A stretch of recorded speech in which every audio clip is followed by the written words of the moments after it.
when you say that you love me.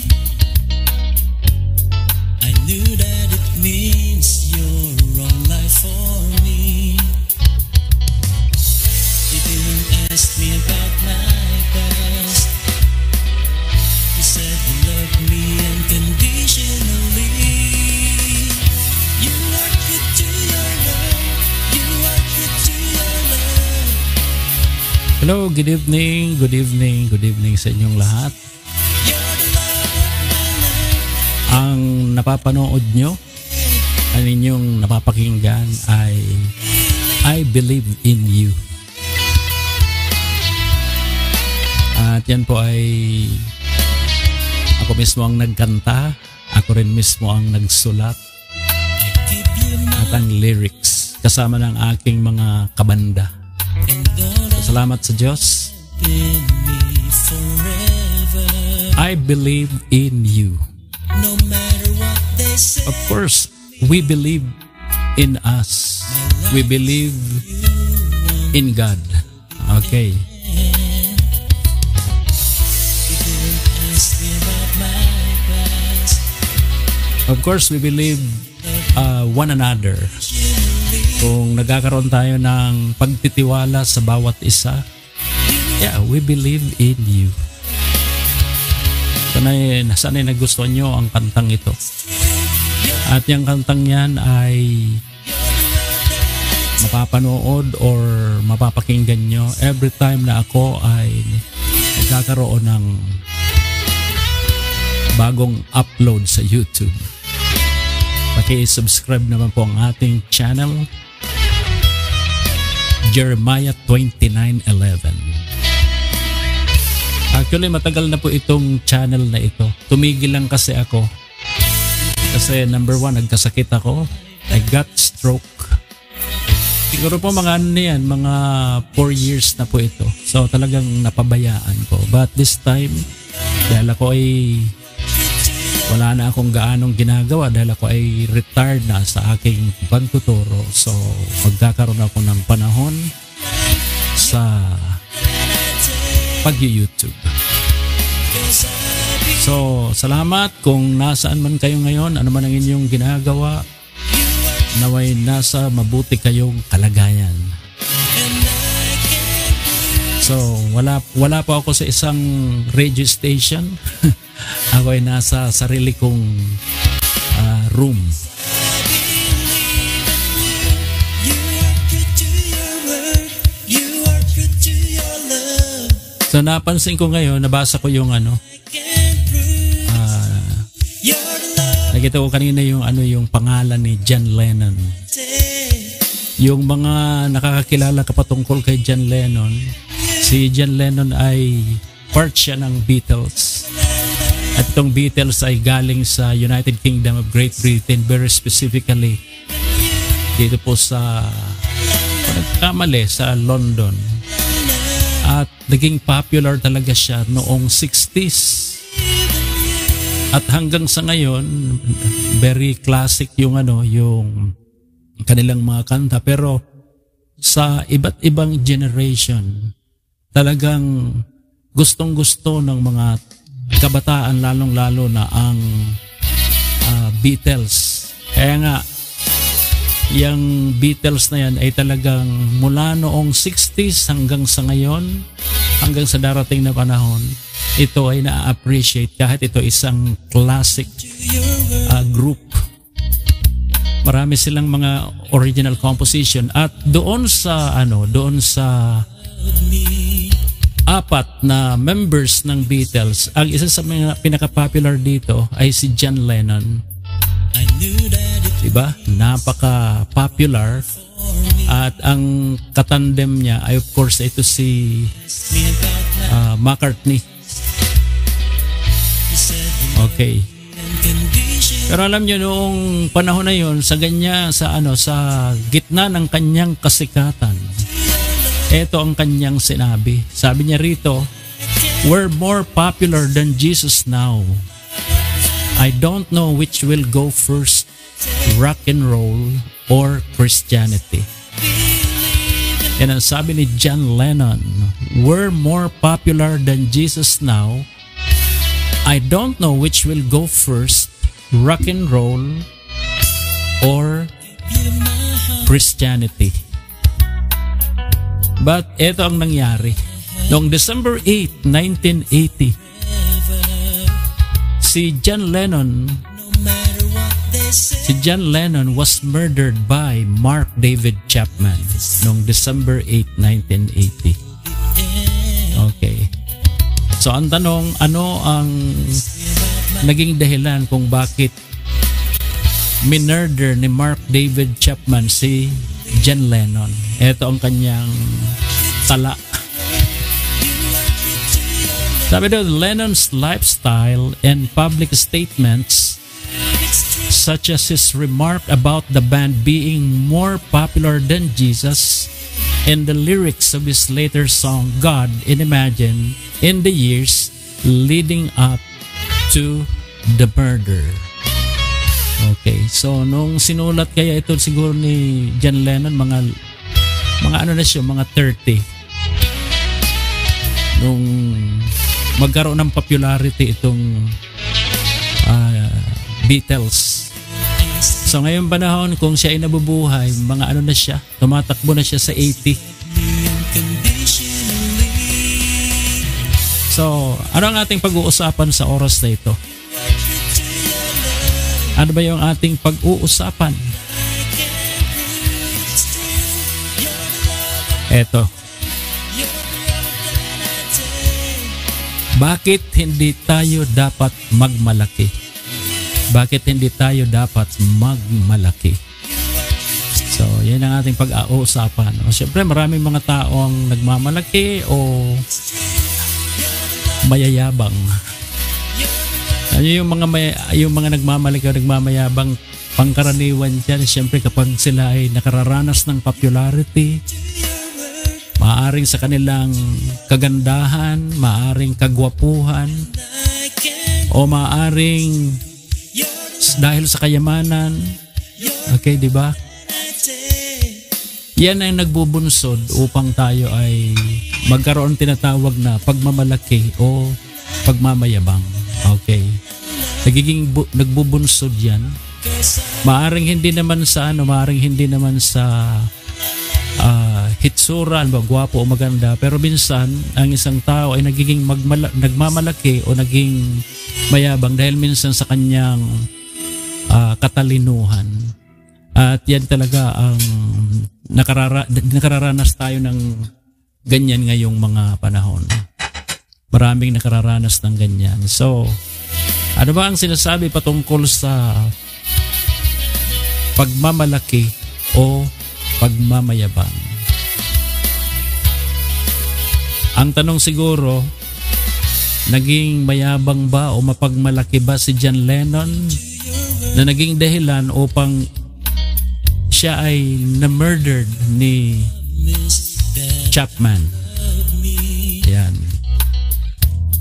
So, ito sinasabi sa Bible patungkol dyan. What does the Bible say about boasting o pagmamalaki o pagmamayabang? Ano sabi sa James chapter 4:13? Sabi rito, makinig kayo sa akin, kayong nagsasabi, ngayon o bukas ay pupunta kami sa ganito at ganong bayan at isang taon kaming mananatili roon. Mangangalakal kami at kikita ng malaki. Then verse 14, ni hindi nga ninyo alam kung ano ang mangyayari sa inyo sa araw ng bukas. Ang buhay ninyo'y parang usok lamang, sandaling lumilitaw at agad nawawala. Verse 15, sa halip ay sabihin ninyo, kung luluobin ng Panginoon. Yan, mabubuhay pa kami ay gagawin namin ito o iyon. Verse 16, ngunit kayong nagmamalaki at nagyayabang at yan ay masama. Verse 17, ang nakakaalam ng mabuti na dapat niyang gawin, ngunit hindi ito ginagawa, ay nagkakasala. So, yan ang ating mga key verses that we're going to study leading to our topic.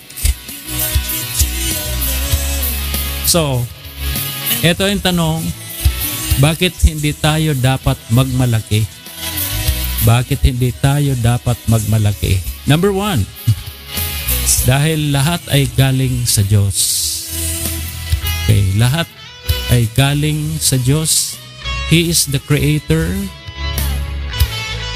Lahat ng bagay na nakikita natin, yung tinatawag nating universe, ang ating itong nature na nakikita natin sa ngayon, yung dahilan upang tayo nabubuhay, yan ay galing sa Diyos. Ibig sabihin, hindi tayo ang nag-create, kundi ang Diyos ang nag-create. At kung ano man ang nasa atin, yan ay galing sa Kanya. Okay, number 2. Siyempre maraming mga verses dyan dito. Maraming mga verses. At siguro may mga nagkaroon na ng mga preacher o mga nag-discuss patungkol sa boast, sa pride o di kaya sa tinatawag na boasting. Pero ito talaga ang totoo. Lahat ay galing sa Diyos.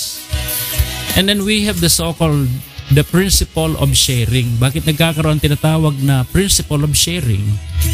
Kasi lahat ng bagay ay galing sa Kanya at kung tayo man ay nabubuhay sa oras na ito, ang pinakaunang naranasan natin ay yung ating humanity. Our being, yung ating pagkatao. Ibig sabihin, yung ating humanity ay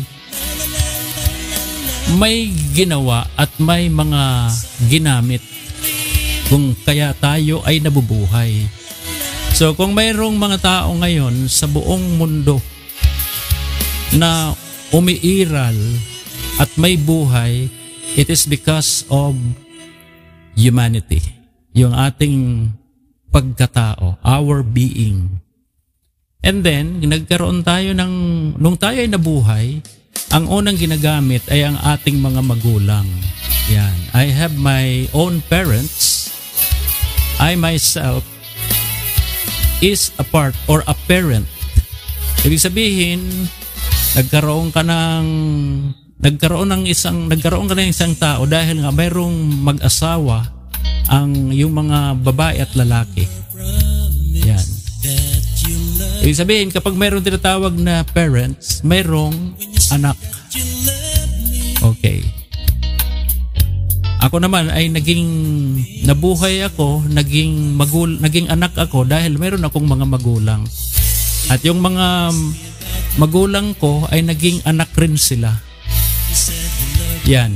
Ibig sabihin, lahat ay nangyari at pinangyari because of your humanity, your being, yung pagiging tao mo, at lahat ay naging tao.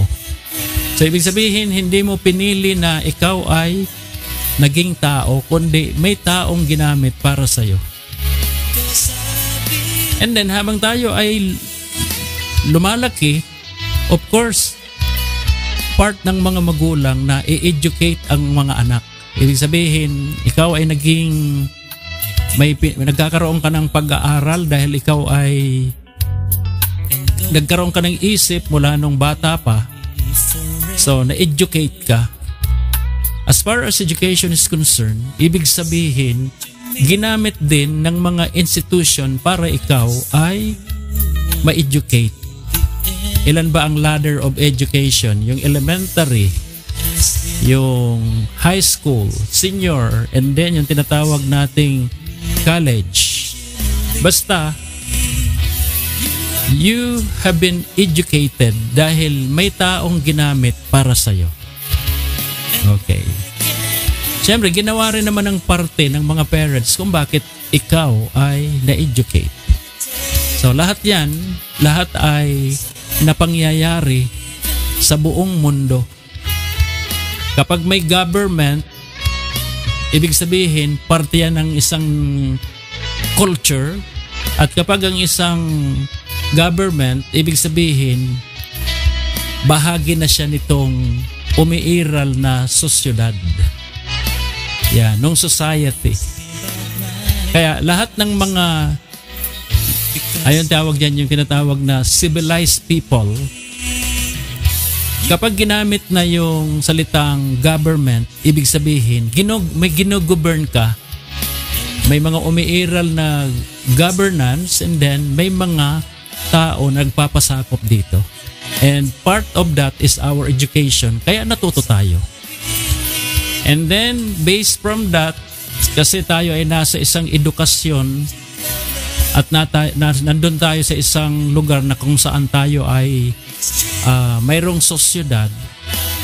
Siyempre, nagtutulungan na yan at naghahasa ang ating mga ability and our gift. Ayon dun sa ating lugar na tayo ay civilized. Yan. So, ang mapapansin ko, nagtutulungan ang bawat isa. Nagtutulungan talaga. Di ba? Kung halimbawa hindi ka naging part ng ng society ng tinatawag na civilization, ibig sabihin walang kaayusan. Ano kaya mangyayari sa isang lugar na walang civilization? Di walang kaayusan. Pero dahil nga nag-aayos, di eto na. Meron na tayong mga abilities, meron tayong mga gift. You have been educated through the guidance of the parents. At yan ang dahil ikaw ay naging bahagi ng humanity. At yan, habang tayo ay natututo, nagkakaroon tayo ng mga achievements. Yan. Yung mga achievements, saan galing? Di galing din sa mga edukasyon, sa mga ability na ibinigay sa atin. Sino ang ginamit? Of course, yung mga parents. Basically, sila ang ginamit. So, makakaranas ka ng achievement sa iyong buhay ayon sa inyong mga kaisipan at pagagandang bagay. Ay, yung sinasabi dito kanina. Yung sinasabi natin dito na talagang hindi tayo dapat magmayabang o magmalaki dahil we are a part of the principle of sharing. Nagsishare yung bawat isa para maging ikaw. Yan. And then habang lumilipas yung mga panahon, nagkakaroon ka ng ability and then yung mga achievements based from our experience of education, nagkakaroon ka na ng mga tinatawag na possessions. Halimbawa sa akin, siyempre ginamit yung aking mga parents. Diba? Ginamit yung mga parents upang ako ay sabihan na mag-aral ako.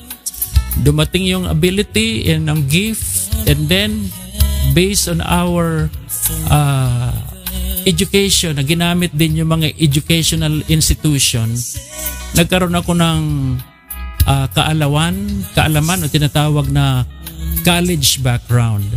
Nung ako ay makapasa at ginamit yung aking college background, ay nag-aral ako.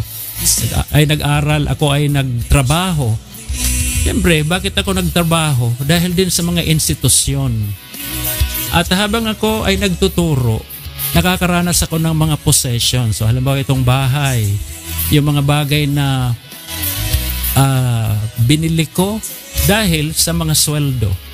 Saan galing? Kaya sabi ko, hindi talaga dapat magmalaki yung bawat isa sapagkat nagkakaroon tayo ng tinatawag na principle of sharing. Yan, nagkakaroon tayo ng sharing. Kaya eto na.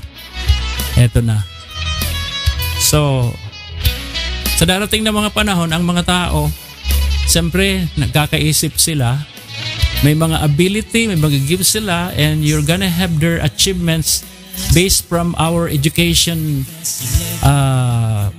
yung tawag dyan, yung background niya, o yung ano yung pinag-aralan niya, magkakaroon ka na ng mga possessions. At tuloy-tuloy yan. Siyempre, kasama na din na magiging bahagi ka na ng society. Kung magkakaroon ng family, yan, tuloy-tuloy. Paano nangyari yon? Of course, una, galing sa Diyos ang lahat at ginamit rin lang ang mga magulang o mga parents. So, sharing, nagsishare. Tapos yung iba, kapag sila ay nagkakaroon ng kaisipan, magsishare din siya para sa iba.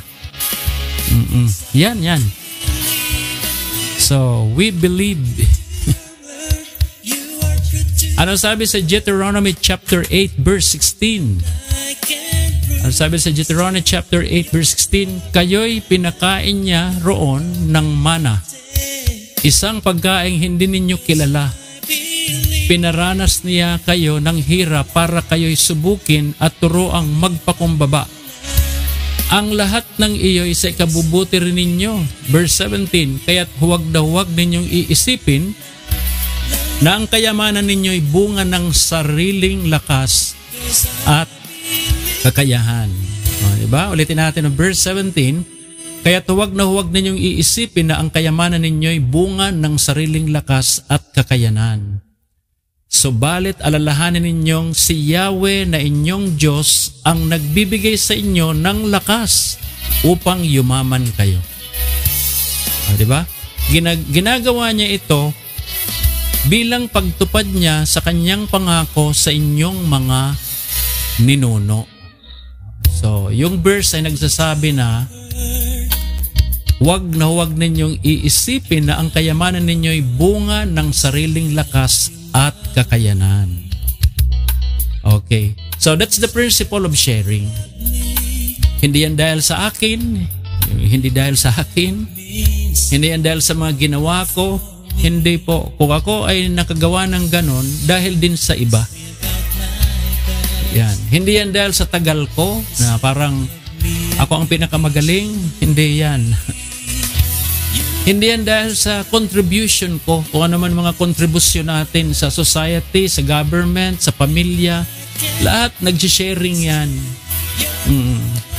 Lahat. Kapag magkaroon ka na ng iyong sariling lakas at ability and gift, you have the tendency to share.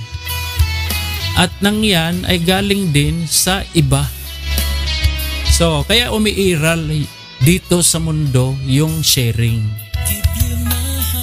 Okay? Ano sabi dito? Dapat magkaroon tayo ng tamang pag-uugali patungkol dyan na huwag tayong magmamalaki, huwag tayong magmamayabang. Dahil lahat ng bagay ay galing sa Kanya. At nagkaroon ng tinatawag na principle of sharing. Lahat ay nag-share. Nauna yung mga magulang. At yung mga magulang naman ay nagkaroon ng desire na ang mga anak ay pag-aralin. Pero itong mga anak noon, syempre dahil nag-sharing yung magulang, yung pagmamahalan, yung nanay at tatay, it is the responsibility to take care of their children. O diba, nandun yung responsibility doon sa sharing. And then habang lumalaki na, ayan, nagkakaroon ng education, kung ano-ano pa. Ayan. And then pag siya ay pag siya ay may isip na, siya na naman ang gagawa ng gano'n. Diba? Salamat.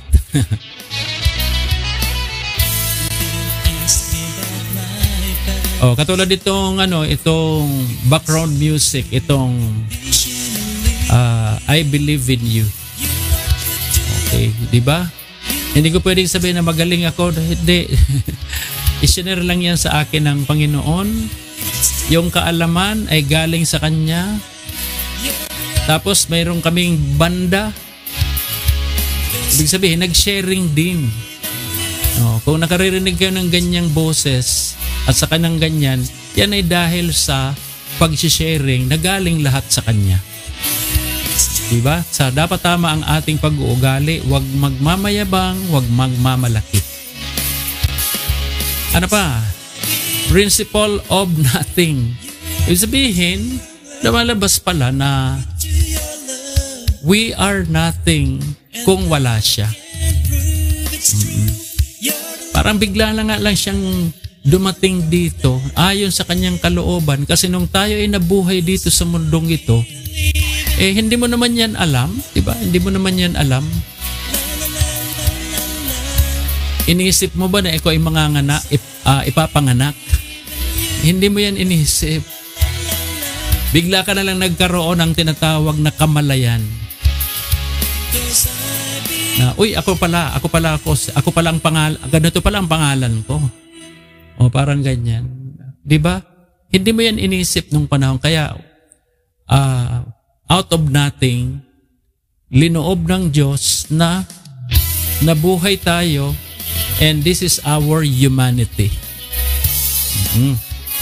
So, tuloy na natin ulit.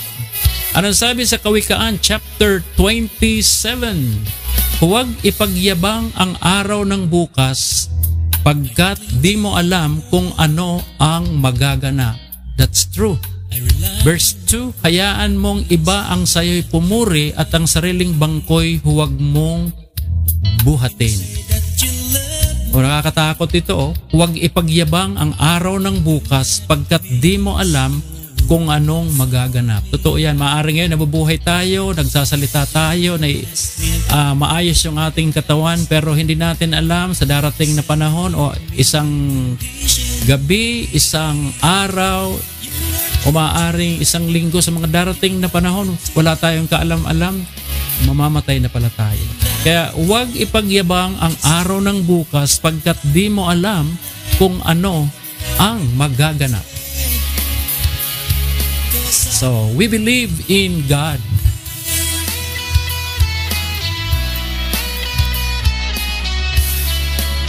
Ito nga ang sinabi natin sa Santiago, yung unang verse natin. Ano sabi rito? Makinig kayo sa akin.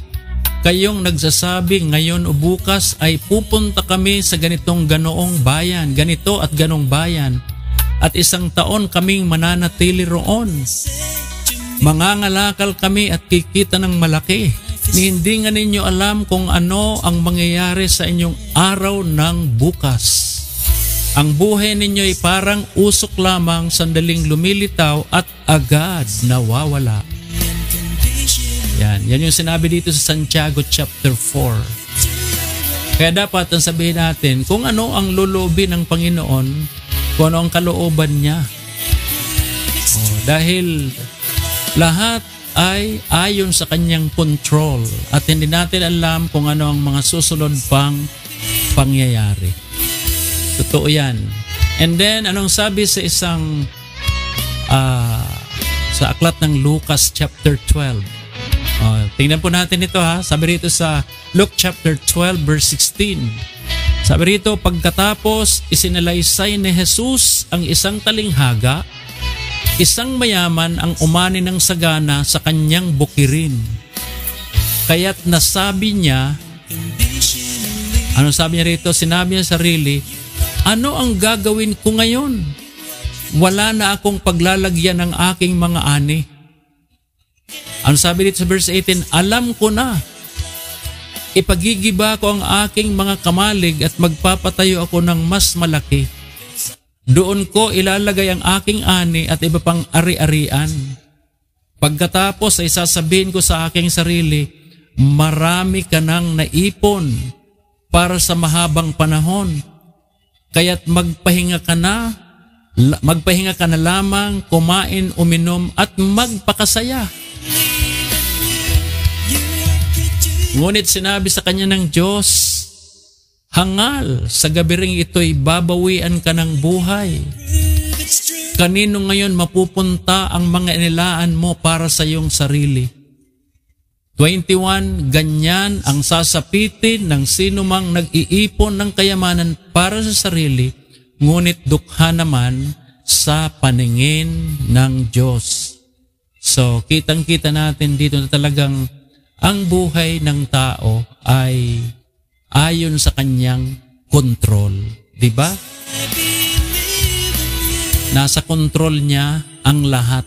Kaya hindi tayo dapat wag tayong magmalaki o magmayabang sapagkat kung anuman ang nangyayari sa ating oras, sa araw na ito, yan ay dahil sa kanyang kontrol. Diba?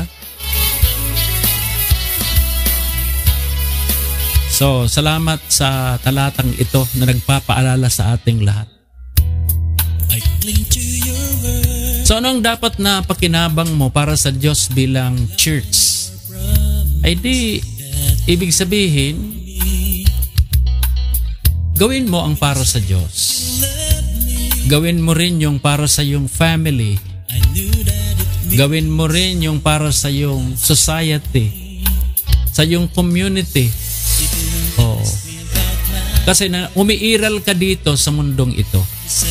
At kung ano man ang mga bagay na nandito sa iyo at naranasan mo, at nandito ka sa isang sosyedad, isang community or civilized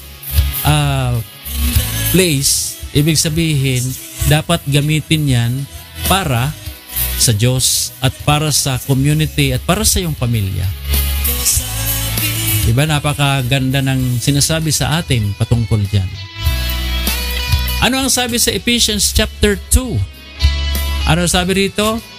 Hindi ito bunga ng inyong mga gawat, kaya't walang dapat maipagmalaki ang sinuman.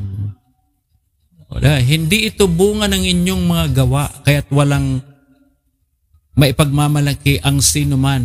Kung ano tayo ngayon ay gawa ng Diyos. At sa pagkikipag-isa natin kay Kristo Jesus, ay nilikha niya tayo para sa mabubuting gawa na inihanda niya noong una pa man upang gawin natin. Diba? Ganda? Walang pwedeng maipagmalaki ang sino man. Kung ano tayo ngayon ay gawa ng Diyos. At sa pagkikipag-isa natin kay Kristo Jesus ay nilikha niya tayo para sa mabubuting gawa na inihanda niya noong una pa man upang gawin natin. Yan. Ano pa ang sabi sa 2 Corinthians chapter 5? Kaya't naman, pinakananais namin ay maging kalugod-lugod sa Kanya, maging nasa katawang lupa o maging nasa piling na Niya. Sapagkat lahat tayo'y haharap sa hukuman ni Kristo at tatanggap ng nararapat ayon sa ating mga gawang mabuti o masama nang tayo'y nabubuhay pa sa katawang ito. Ayan, so paalala yan sa ating lahat. Ano, di ba? Lahat tayo haharap sa hukuman ni Kristo. Ibig sabihin, tayo ay umiiral ngayon, nabubuhay pa ngayon, maayos yung ating katawan. Habang tayo ay nabubuhay pa, sabi rito, pinakananais namin ay maging kalugod-lugod sa Kanya, maging nasa katawang lupa o maging nasa piling na Niya, sapagkat pagkatapos ng panahon, lahat tayo ay haharap sa hukuman ni Kristo. Ibig sabihin, kung ano ang meron tayo sa ngayon, wag natin itong ipagmayabang o ipagmalaki. Dahil lahat ng bagay ay linoob ng Diyos para sa iyo, para sa Kanyang kaluwalhatian at kagustuhan. Diba? So, naway mayroon kayong natutunan sa ating pag-aaral. Nawa ito ay nagpapaalala sa bawat isa na talagang sabi dito sa 1 Corinthians chapter 1 verse 31, kaya nga tulad ng nasusulat, ang sino mang nais magmalaki, ang ginawa ng Panginoon ang kanyang ipagmalaki. Therefore, as it is written, let the one who boasts, boast in the Lord. Ayan. So, nawa may natutunan tayo kahit papaano. Nawa ay sana araw-araw, kung ano man ang iyong kinalalagyan sa oras na ito, kung ikaw ay mayaman o mahirap o katamtaman lang, ayan, wag natin itong ipagmalaki o ipagmayabang. Dahil lahat ay haharap sa Kanya. Diba? Malinaw dito. Sapagkat lahat tayo haharap sa hukuman ni Kristo at tatanggap ng nararapat ayon sa ating mga gawang mabuti o masama nang tayo'y nabubuhay pa sa katawang ito. So, samantalahin natin yung pagkakataong ito na tayo ay nabubuhay, maayos yung ating katawan. Kung ano man ang meron tayo, wag natin ipagmalaki, bagkos i-acknowledge natin na ang Diyos ang nagbibigay ng kalakasan, katatagan, achievements, mga possessions, your humanity at yung education, lahat ng yan ay galing sa Diyos. Ginamit lamang ng iba para sa iyo. Ginamit ang inyong mga magulang noon.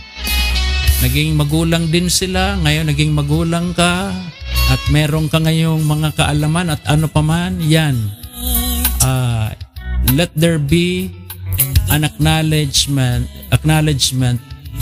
for the Lord, para sa Diyos. Ano man ang ating mga relihiyon, alam ko na ang ating pinag-uusapan ay universally and timelessly true. Totoo yan. Kaya salamat sa Diyos. Kung ako ay mayroon akong pamilya, yan, gagawin ko yung parte ko. Nagkaroon ng sharing yung aking asawa at ako bilang husband. Siyempre, ginawa ko yung parte ko para sa aking family. Kaya't nabubuhay kami. Ayan. Ibig sabihin kung ano ang nagagawa ko dahil yan sa Kanya. Wala akong dapat ipagmalaki. So, ganyan din dapat nating i-inculcate sa ating mga anak, mga kaibigan. Kasi maraming mga taong nakalilimot na sa totoo lang naman talaga lahat ng bagay na nandito ay dahil lamang yan sa Kanya, at kapag tayo ay namatay na, ibig sabihin yan hindi natin yan madadala sa lupa, sa ating libingan. Ang sabi dito, haharap tayo sa hukuman ni Kristo at tatanggap ng nararapat. Kaya nga sabi niya, kaya nga tulad ng nasusulat, ang sinumang nais magmalaki, ang ginawa ng Panginoon ang kanyang ipagmalaki. So maraming salamat sa inyo. Hanggang sa susunod, nawa maging bahagi kayo ng aking channel.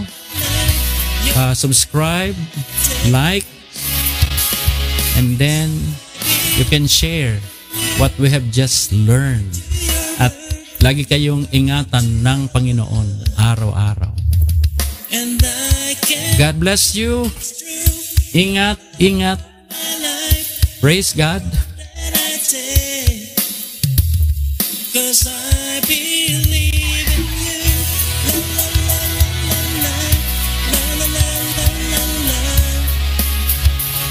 Cause I believe in you.